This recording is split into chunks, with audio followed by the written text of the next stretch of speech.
After this episode, the witch from Mercury will never be the same again.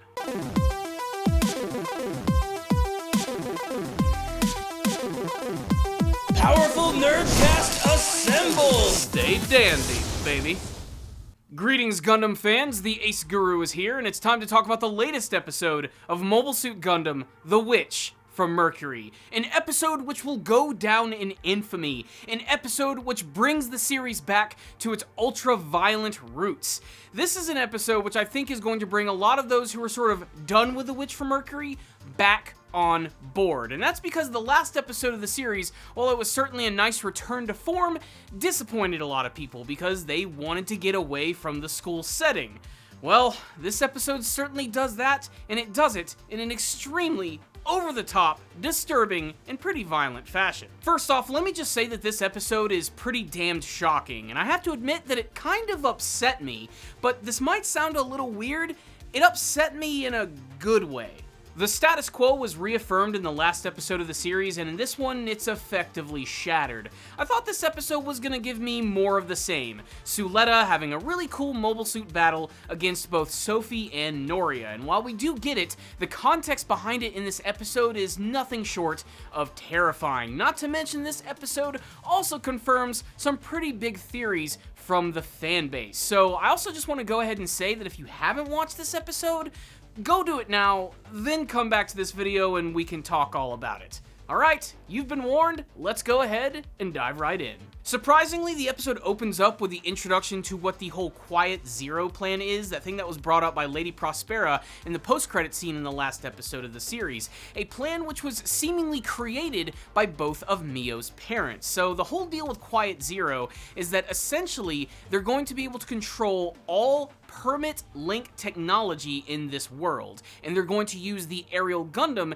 as a means of actually doing this. Now, of course, Mio herself is a little reluctant to go along with this plan for all of the bad things that could happen for the future, and of course, for her bride, Suletta. Of course, Prospera, being the sneaky snake in the grass that she is, she knows that she's going to be able to lure her in with the prospect that a lot of this plan was cooked up by none other than her mother. So she might actually be on board with this, but is still a little curious as to what's truly going on here. But the fact that they've created some sort of system which would allow them to control most of the technology in this world is kind of chilling. Essentially, whoever runs Quiet Zero is essentially going to become the god of this brand new universe, being that they can control all of the most powerful technology that resides in it. But before we can even come to terms with that, we immediately jump into the Rumble Ring! Yes, it's that special time of the episode where we finally get what we've all been waiting for.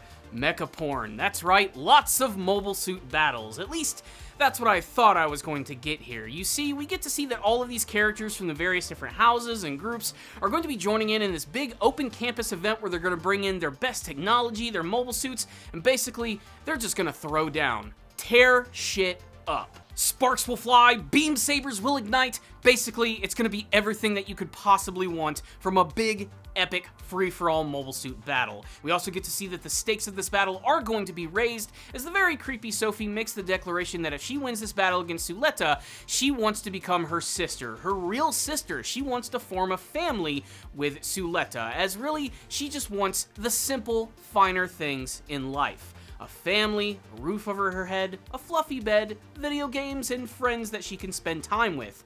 And she will do whatever she has to in order to get it. And this is made very clear early on in this battle, which starts out kind of stock, just sort of reintroducing a lot of the other characters, such as Lotta, who, as he wins this battle, he says he's going to take control of the Jetter House. You have Shadiq and his crew who are getting ready to infiltrate this with some sort of secret plan, and even everybody from Earth House is preparing to throw down with the Aerial, the Ferrex Gundam, and even Choo Choo, who's going to bring in her iconic feisty personality. And as soon as the battle kicks off, it's already kind of awesome. Everybody is really out for the Aerial, though.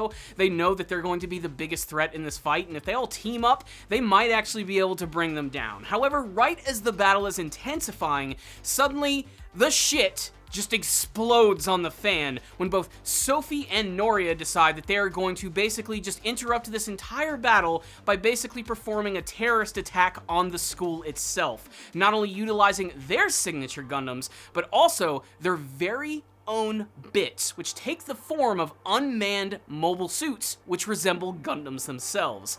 And this is where things actually get kind of terrifying and tense.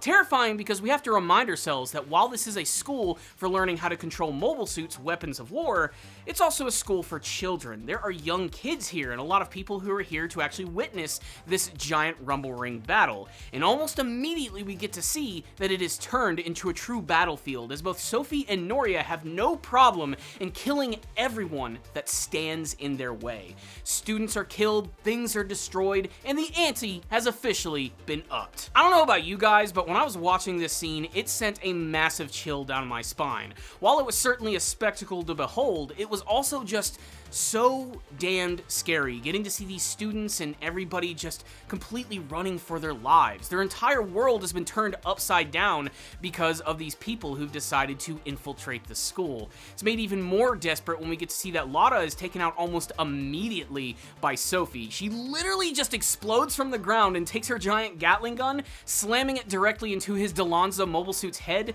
crushing it and nearly killing him in the process. Amidst the chaos, a lot of shit is going down. Everybody from Earth House is freaking out and having PTSD over everything that happened at the Keita plant. Now it's happening here, and arguably it's even worse than before, as they have to watch their fellow students run and scream and get gunned down in the process. We even have Nika, who decides that she's actually going to turn herself in, although Shadiq and his followers are going to make it clear that they're not going to let her do things the way that she really wants to do. And then, of course, we have Sophie and Noria going up against Suletta and the Ariel, and this leads to one of the biggest reveals of the entire series.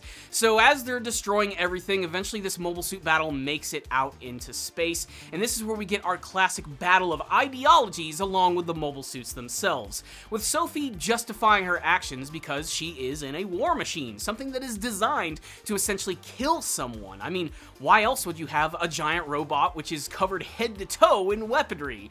It's not just simply to protect yourself, but it's to fuck some shit up. This, of course, gets into the head of Suletta, who sort of realizes in this moment that she's done the same thing. She's utilized this weapon to fight for her ideology, to save Mio, and she sort of sees herself in Sophie just a little bit, but that's before we get the massive reveal of the series. While this entire battle is going on, we get a little bit of exposition from Prospera and her friend Belmoria, who confronts her about this whole Quiet Zero plan, and truly, what is the deal with Suletta and Ariel in the first place? So, I've had my theories about it, a lot of people have talked about it, and we've all been saying that there's the possibility that Prospera actually had two daughters, that Suletta is not actually Eric Samaya from the original prologue of the series, but an entirely different person. Another daughter of Prospera, and as for what happened to the original Eric, it's kind of a mystery. That is until this episode right here.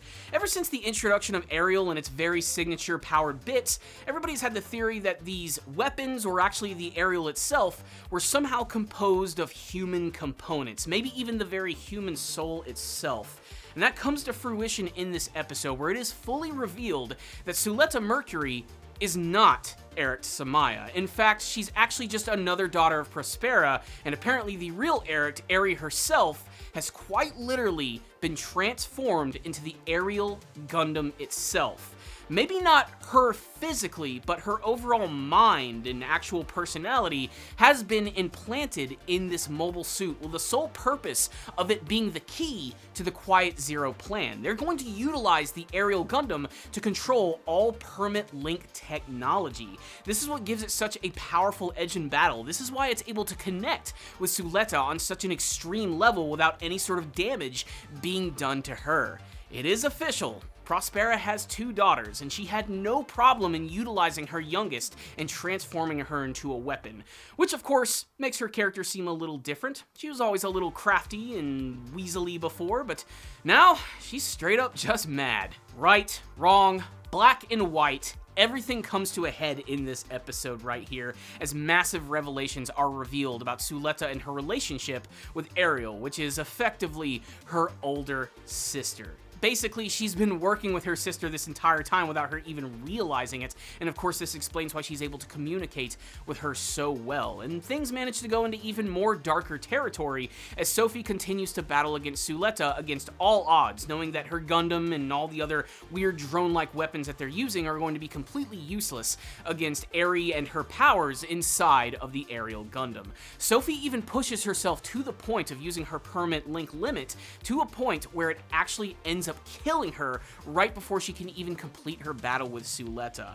It's a dark and disturbing moment, and it's going to completely change the rest of the series. If it isn't obvious enough, it looks like we're going to be moving away from the school setting and moving into the next major part of the series, and I love that it did not take long to get there. I was truly afraid from the last episode that we were going to spend the rest of the season in this school, and behold, the status quo has changed yet again. As Noria scoops up Sophie and decides to make a quick escape, Suletta comes to terms with her decisions, knowing that she's doing all of this to save Mio. All of Earth House is eventually taken away and detained, just like Nika, and to top it all off, everybody seems to have their very own secret plan in the works. There were a lot of things in this episode that I really enjoyed, like we have multiple factions who are basically constantly trying to double-cross each other. The interactions between Alon Saris and Noria in this episode were really great, as we got to see a little bit of tension from them in the last episode, and I almost felt maybe they were going to have a real proper battle in this one right here, as they always seem to be at odds with one another, but basically Pale Technologies has their very own thing that they're trying to do. The school and Suletta and them, they got their own thing going on, while her mother Prospera is working in the backgrounds to do something with this whole Quiet Zero plan. And as if that's not enough, you also have Shadiq himself, who actually ends up basically kidnapping his very own father, who's overseeing this entire battle in this episode, for his very own strange, nefarious plans. Don't know what they're going to be, but still, I love the fact that we have all of these multiple groups which are going at each other in this series. Again, it's not black and white. I know I say that a lot when I'm talking about this Gundam series, but that's always sort of been like one of the biggest things about Gundam in general. There's not just really a good guy and a bad guy. There's a lot of good guys and a lot of bad guys, and those good guys might be bad and those bad guys might be good. It's just one of the many things that makes Gundam so amazing in the first place. I mean, yeah, we're here for the giant robots and to buy model kits and everything, but the series wouldn't have lasted as long as it did if it didn't have these amazing, deep storylines that people can get behind, where they can be thought-provoking and interesting, and unlike anything that you see in just about any other anime series. It's not just the heroes versus the villains. It's all about humanity itself and how you can't just wrap things up in a bow and call it what it is. It's a little deeper and more complex than that, and this episode certainly showed us some of the darkest aspects of humans and what they're willing to go to in order to get what they want and how they want to justify it in the process. And on a lighter note, this was also just a really great episode to look at in terms of the animation, the action scenes, the amazing musical score that this episode does, the great use of sound effects in this series. I cannot sell that part enough. There's really great production value in this show, and that mobile suit battle, while I wish I could have seen just a little bit more with how unique a lot of these various schools' mobile suits looked, I understand why they did what they did, and it just amplified the terror when Sophie and Noria decided that they were going to just suddenly start this big attack. Utilizing very brazenly the Gundams that were used during that big terrorist attack at Plant Keta, here, they just brought it. They brought everything, and like I said, it's going to change the series forever. In many ways, maybe they should have used this as the opening episode of Season 2, but I kind of like how they handled it. By giving us these 2 episodes right here, they used subverting your expectations in the best way possible. Not in the cheap and lazy way, but in a way that actually feels like it's going to have some payoff, and it wasn't just there for shock value. It was to move the story in a brand new direction, and one that we've never actually seen before. Basically, what I'm trying to say is, this episode was top tier. One of the best of the entire series, with a confirmation of some very big theories that people have been talking about ever since the series was created, not to mention, just like I said, just the great character moments in this episode, which were insanely human, very relatable, especially all the stuff with Sophie. She's simply a character who just wants to live a normal life. She just wants a family, and it's constantly been taken from her, and now she has an opportunity to do it, and if it means being violent, she's going to take it. She's seen that violence been justified through what Suletta has been doing. She feels if she's able to reach something of her level, maybe she can attain that. The ability to have friends, a family, someone that she can love. And I don't know about you guys, but there's nothing more human and relatable than that. This episode was awesome. I simply loved it. And I really want to get your thoughts about this episode. Make sure to sound off in the comments section below. What did you think about the big Rumble Ring episode of the series, the big revelations behind Quiet Zero, the true identity of Suletta and her sister in the Ariel Gundam, and what do you hope to see from the rest of the Witch from Mercury? Thank you guys so much for watching this video. I'll see you all next time. And as always, stay down there, baby.